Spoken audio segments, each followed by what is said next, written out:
Every July 4th, Americans gather under a sky ablaze with fireworks, their hearts swelling with pride as they toast to 1776, the year a band of plucky colonists, armed with little more than muskets and dreams, stared down the British Empire and won their freedom. It's a story we've told ourselves for generations, a David and Goliath tale of farmers, blacksmiths, and fiery patriots toppling a king's red-coated juggernaut through sheer will and a thirst for liberty. But what if that's just the glossy surface of a far uglier, more sprawling truth? What if the American Revolution wasn't a noble standalone rebellion, but a vicious, blood-soaked thread in a global tapestry of war? A conflict where empires schemed, allies double-crossed, and the fate of nations swung on battles fought from the muddy fields of Virginia to the sun-scorched plains of India. A jaw-dropping new exhibition at the Smithsonian's National Museum of American History in Washington, D.C., dares to peel back the patriotic veneer, revealing a revolution that's less about give me liberty or give me death, and more about a ruthless clash of titans that reshaped the world. Titled The American Revolution, A World War, this isn't a quaint stroll through tales of Betsy Ross stitching flags or Minutemen racing through the night. It's a visceral, no-holds-barred dive into a saga that ensnared Britain, France, Spain, the Dutch Republic, and a constellation of far-flung territories. Jamaica's pirate-infested waters, Gibraltar's windswept cliffs, India's spice-laden coasts, all locked in a brutal struggle for dominance that dwarfed the colonial uprising we've lionized.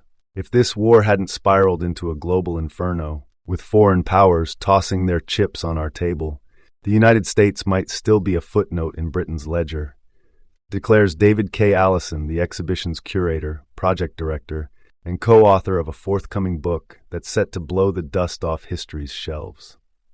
Once it became a worldwide free-for-all, once cannons thundered from Yorktown to the Indian Ocean, Britain faced a reckoning. Bleed out in America, or save their empire's crown jewels. They picked the jewels. The 7 Years' War, the spark that lit the fuse. To unravel this epic, we've got to rewind to the 7 Years' War, 1756 to 1763, a savage global showdown Americans call the French and Indian War. This wasn't a petty colonial dust-up, it was a full-on world war, the first of its kind, with empires slugging it out across continents. Imagine British redcoats and colonial militias slogging through the wilds of Ohio, trading volleys with French troops and their Iroquois allies, while thousands of miles away, British frigates pounded French forts in Senegal, and Spanish galleons clashed off the Philippines. Britain emerged as the heavyweight champ, its navy a terror on the seas, its empire swollen with new conquests from Canada to Calcutta. France and Spain, though, were left reeling, territories lost, treasuries gutted, their pride trampled in the mud. By 1775, when American colonists started chucking tea into Boston Harbor, these wounded powers saw a glimmer of revenge. We weren't their cause, we were their cudgel, Allison says, his tone edged with grim irony. France and Spain didn't give 2 cents about our rights. They wanted Britain on its knees. Picture the scene. France, flush with Versailles' decadence, dispatches ships groaning with muskets, cannons, and crates of gold to the rebels, its generals salivating at the chance to even the score.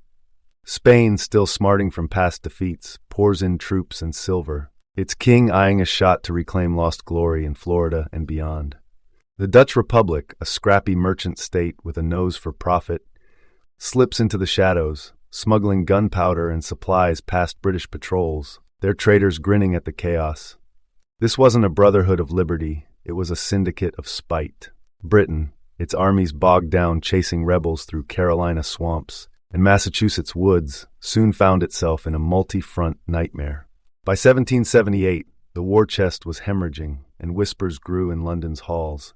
Why sink everything into these ungrateful colonies, when India's trade routes and the Caribbean's sugar plantations promised richer rewards? A war of greed, not grit. Let's ditch the rosy myth of a revolution fought for unalienable rights. In the grand scheme, this was a bare-knuckle brawl over who'd control the world's wealth trade lanes, colonies, markets, not some grandstand for democracy. France didn't care about Jefferson's ink-stained ideals.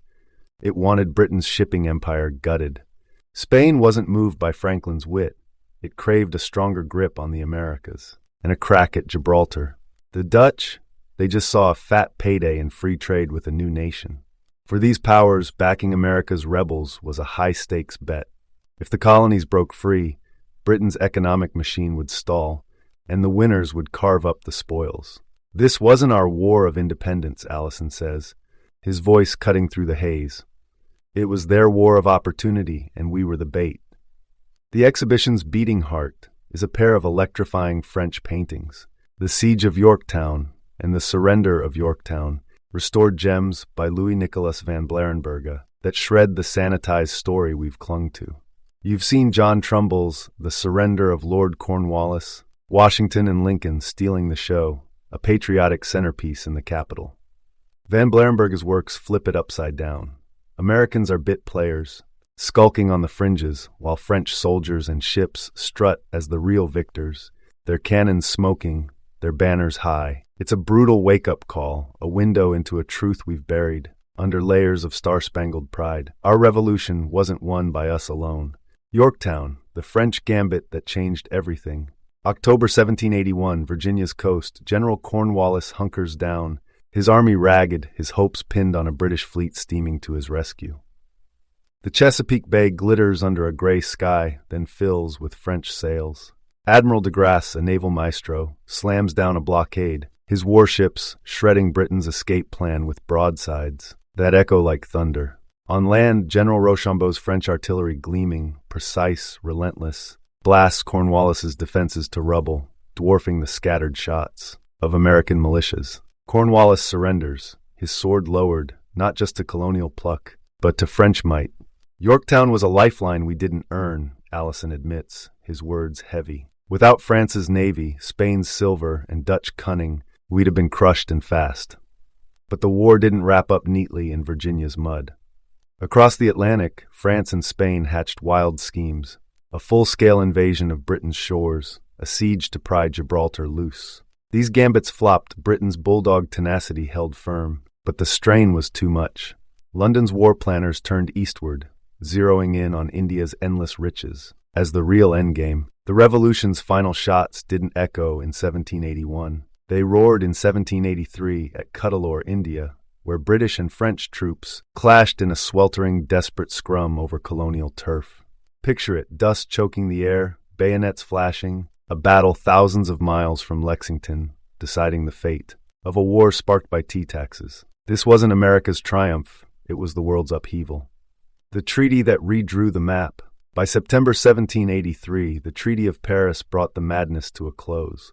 Britain, its naval supremacy battered but intact, cut the colonies loose. France strutted with a swagger it hadn't felt since the 7 Years' War.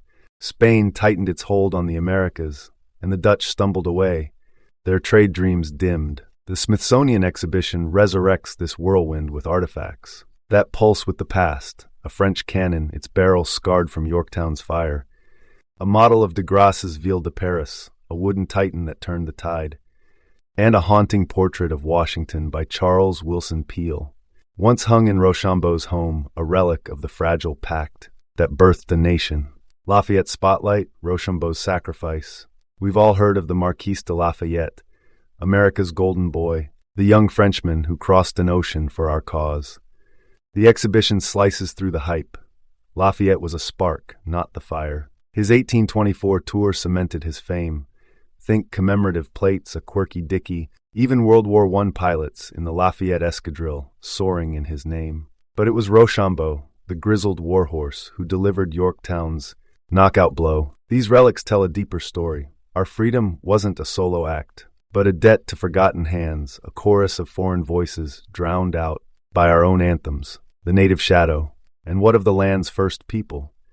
The exhibition doesn't shy away. Native nations, Iroquois, Cherokee, Creek, were caught in the crossfire, their lands bartered, their warriors enlisted by both sides, only to be abandoned when the ink dried. Britain promised protection, the rebels promised peace. Neither delivered. This war wasn't just European, it was American in the truest sense. Allison notes, the cost of our liberty was their loss. The revolution we refused to see. John Adams wrote in 1784 that the revolution was nearly the history of mankind, a sprawling epic tying Britain, France, Spain, Holland, and beyond into a single thread. But our 19th century mythmakers sanded it down into a tidy tale of rugged individualism, planting the seeds of American exceptionalism. This exhibition torches that fantasy. "We've been lying to ourselves," Allison says, his voice raw. "We didn't win this alone. We were pawns in a global bloodbath, forged by empires, native tears, and battles from Saratoga to the subcontinent. Without that chaos, we'd still be sipping tea under the Union Jack."